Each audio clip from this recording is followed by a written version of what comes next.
दोस्तों, भारत और पाकिस्तान के 3 से 4 दिन के युद्ध में हमने ये चीज देखी है कि पाकिस्तान की तरफ से 400 ड्रोनों की मदद से एक ही दिन में भारत के ऊपर हमला किया गया था, लेकिन भारत ने सभी ड्रोनों को शूट डाउन कर दिया था।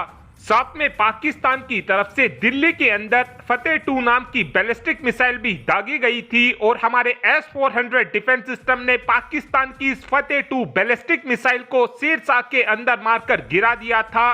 पाकिस्तान के इन सभी हथियारों को तबाह करने में हमारे Akash defence system, Pechora air defence system, L-70 gun और S-400 डिफेंस सिस्टम ने मुख्य भूमिका निभाई थी।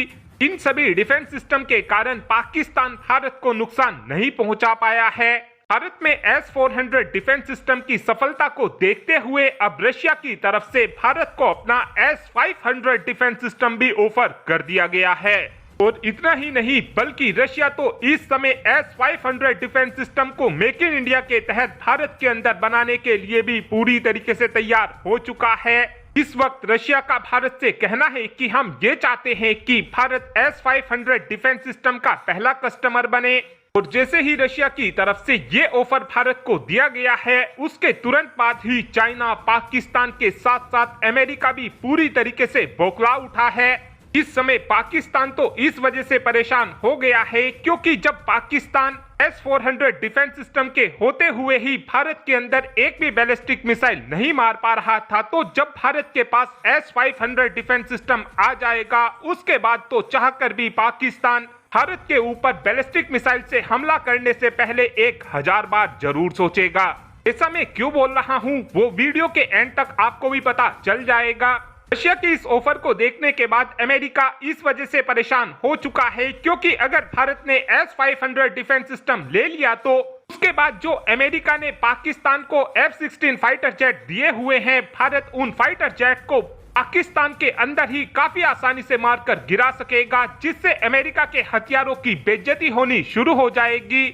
अगर भारत की तरफ से S-500 डिफेंस सिस्टम को लिया जाता है तो ये चाइना के लिए 440 वोट का नहीं बल्कि 880 वोट का झटका होने वाला है, क्योंकि अगर भारत ने S-500 डिफेंस सिस्टम को खरीद लिया तो उसके बाद S-500 डिफेंस सिस्टम चाइना के सभी स्टेल्थ फाइटर जेट को मार सकेगा। साथ में चाइना की हाइपरसोनिक मिसाइलों को भी हम काफी आसानी से मारकर गिरा सकेंगे।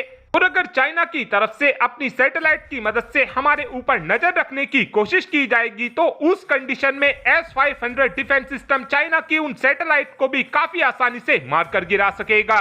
लेकिन यहाँ पर आपके मन में यह सवाल जरूर आ सकता है कि यार, जब भारत S-500 डिफेंस सिस्टम को खरीद लेगा तो उसके बाद चाइना भी तो रशिया से S-500 डिफेंस सिस्टम को खरीद सकता है। तो आपको बता दें कि अगर चाइना रशिया से S-500 डिफेंस सिस्टम को भी खरीदता है तो ये चाइना के लिए S-300 डिफेंस सिस्टम का ही काम करेगा। ऐसा मैं इसलिए बोल रहा हूं क्योंकि जब चाइना ने रशिया से S-400 डिफेंस सिस्टम को खरीदा था तो उस समय इनको S-400 डिफेंस सिस्टम में लगने वाली 400 किलोमीटर रेंज वाली 40N6E मिसाइल नहीं दी गई थी, क्योंकि चाइना MTCR का मेंबर नहीं है, जिस कारण चाइना को 300 किलोमीटर से ज्यादा रेंज वाली मिसाइलें नहीं दी जा सकती हैं। और अगर चाइना S-500 डिफेंस सिस्टम को लेता है तो उस कंडीशन में भी इनको 300 किलोमीटर प्लस रेंज वाली मिसाइलें नहीं मिलेंगी। S-500 डिफेंस सिस्टम की कुछ खासियतों की बात की जाए तो S-500 डिफेंस सिस्टम की मदद से हम 800 किलोमीटर की रेंज में दुश्मन देश के एयरबोर्न टारगेट का काफी आसानी से पता लगा सकते हैं। यहाँ पर एयरबोर्न टारगेट का मतलब fighter jet, drone, missile, helicopter से है। जैसे ही 800 किलोमीटर की रेंज में दुश्मन देश के एयरबोर्न टारगेट को डिटेक्ट किया जाएगा, उसके बाद जब ये टारगेट 600 किलोमीटर की रेंज में आएंगे, उस समय S-500 डिफेंस सिस्टम से निकलने वाली इंटरसेप्टर मिसाइल दुश्मन देश के उस टारगेट को मारकर गिरा देगी। S-500 डिफेंस सिस्टम की सबसे खास बात यह होने वाली है कि इस डिफेंस सिस्टम की मदद से दुश्मन देश की बैलिस्टिक मिसाइल को 2000 किलोमीटर पहले ही डिटेक्ट किया जा सकता है। लेकिन अब सवाल ये आता है कि हमको S-500 डिफेंस सिस्टम की कीमत पड़ेगी कितनी। तो आपको बता दें कि इस समय S-500 डिफेंस सिस्टम की कीमत को $2.5 बिलियन बताया जा रहा है। जब इस डिफेंस सिस्टम को रशिया भारत के साथ मिलकर भारत के अंदर बनाएगा, उस समय इस डिफेंस सिस्टम की कीमत हमको थोड़ी कम पड़ सकती है। और अगर भारत की तरफ से S-500 डिफेंस सिस्टम को खरीद लिया जाता है तो उस कंडीशन में हमको ये चीज देखने को मिलेगी कि भारत एक ऐसे अभेद किले में बदल जाएगा जिसके ऊपर किसी भी प्रकार से हमला नहीं किया जा सकेगा, चाहे उसमें हाइपरसोनिक मिसाइल हो, चाहे उसमें दुश्मन देश के स्टेल्थ फाइटर जेट हो। हम हर तरीके के टारगेट को फिर काफी आसानी से न्यूट्रलाइज कर सकेंगे। और अब आप ही कमेंट कर बता सकते हैं कि S-400 डिफेंस सिस्टम की सफलता को देखने के बाद क्या अब भारत को S-500 डिफेंस सिस्टम रशिया से लेना चाहिए, हाँ या फिर ना? इस बात का आंसर आप कमेंट बॉक्स में दे सकते हैं। Thanks for watching this video. Have a good day.